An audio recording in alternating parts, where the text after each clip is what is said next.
Thank you. Especially thank you to Mr. Khatib.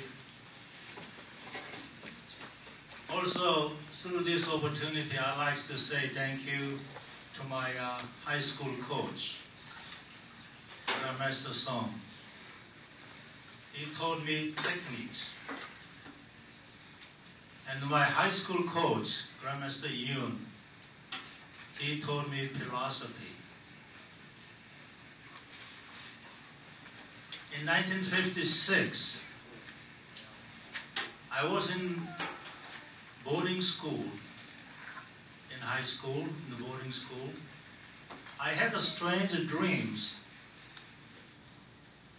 The beggar, they giving me a bread. So I said I refused. I don't want this bread. But he insisted to do it. So when I wake up, I didn't feel good. So I want to go home and have to wait until Saturday. So when I went home, everybody in the house was crying because my father was laying down on the floor. He was badly beaten by Kwon's three brothers. He was playing with this card with the Kwon brothers, but somehow there's a small argument. So this Kwon brother brought his three brothers and they beat my fathers. So my father had to stay in the hospital for 6 months. As an elder son, and the Korean tradition, the only I have an alternative was to revenge. Because that's a Kimm's clan wanted. But after a Korean war, all weapon is forbidden. Nobody can have a weapon except the military. So that's the one reason I began to training judo very, very hard. So that way someday I can beat the three person easily. But when I finished my high school as a second degree black belt, which only 3 people in Korea in high school graduate as a second degree black belt. I saw that the techniques may not enough to beat the 3, maybe 2. So I waited and went to college.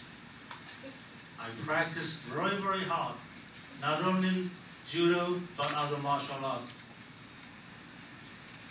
My judo instructor, he knew, I don't know how he found out.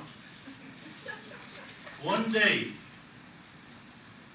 he brought the bulletin board and drew the line in the center and asked the students, anybody can make this line shorter. So common answer was chop the 4-5 way, then you can make a line shorter. And then he asked, is there only way you can make a line shorter? Nobody answered. It was quiet. Then he drew the longer line above the first line and to say how it looks like. That was a turning point in my life. Let's make my line longer. Then that's the only way I can beat. So I began to study hard and to pass all the examinations to go foreign country to study. So I came to the United States as a student, 63. But the judo techniques, that was a good help to make a scholarship. And I don't have to work at the gas station to make some money. Then I begin to appreciate the Mr. Kwon's brothers. Without them, I couldn't practice hard like today. So my philosophy changed. Make a line longer. And this works very well. If you go to 5 minutes earlier, one step further, you can lead to other people. So with this philosophy, I've been working U.S. Judo Federation for a long time. And with the Grandmaster John. Can you stand up, please? Yes, sir.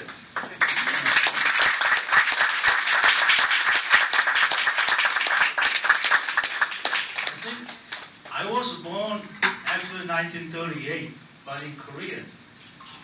You have to wait 1 year. This baby survived, then register in the court. Really, this is just a common practice. If you die, you don't have to make a red mark in the birth, in your family registry. So my birthday is 1940, but actually 1938 in the Chinese calendar. But Mr. Zhong and I went to Shorin Temple together. And we ate, that's about 5 years ago. We ate the ginseng, with the $10 worth ginseng, and passed out and died completely. And he survived first after 12 hours. I survived after 18 hours. So I think we are best brothers. And wherever we go together. The reason I'm telling, he and I, we are working very hard, trying to have a good relation between the United States and North Korea. We've been bringing our students to North Korea and to let them know, American, we have a very, very humble person. Also, at the same time, we brought the North Korean. 2007 and last June, let them tour to the United States. So we do think something to have a good relation United States to North Korea and the South Korea and the North Korea. And this Sunday, we are heading to North Korea again. So I hope everybody, when you are in here, please help trying to have a good relation. We don't need another one. Thank you.